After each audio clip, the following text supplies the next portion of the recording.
kilalanin ng pinakamagaling na Kung Fu Master sa buong mundo na si Master Otin. Sikat na sikat nga talaga itong si Master Otin, kung saan pinapakita niya kung gaano siya kabilis kumilos.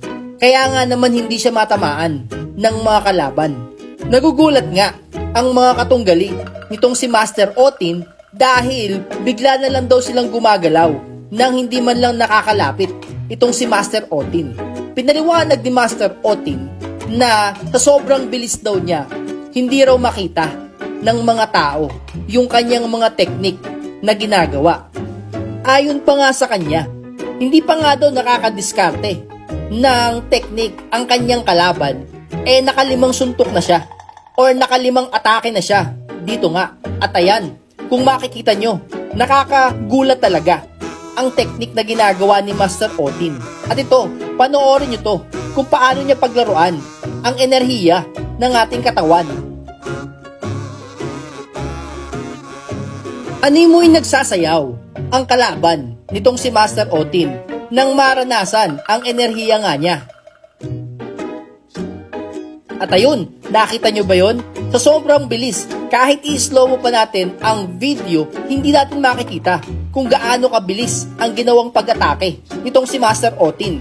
Panoorin nyo pa ang mga ginagawa niya at baka sakaling makita nyo kung nakailang atake na nga ba siya.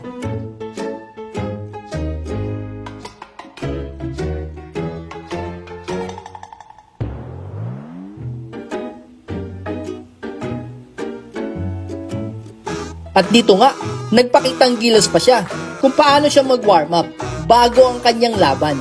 Napakarami na nga namang tinalo ng mga fighter nitong si Master Otin.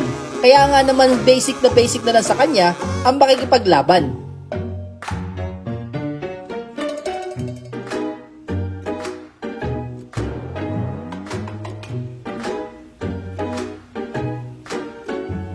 Isa nga rin pala itong si Master Otin sa mahalang bayad kapag kayo ay magpapatraining dahil nga sa anting galing ito at sa mga teknik na ituturo niya sa inyo ay siguradong hindi ito matatapatan ng kahit magkanong halaga.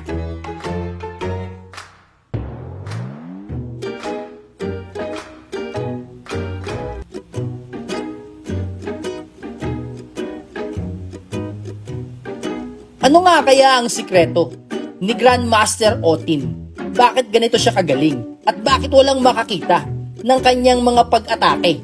Ano ang inyong opinion dito? Sa tingin nyo nga ba, siya na ang pinakamagaling na Kung Fu Master sa buong mundo? Ano ang kanyang tinatago? I-comment ninyo para malaman natin at makarating sa kanila.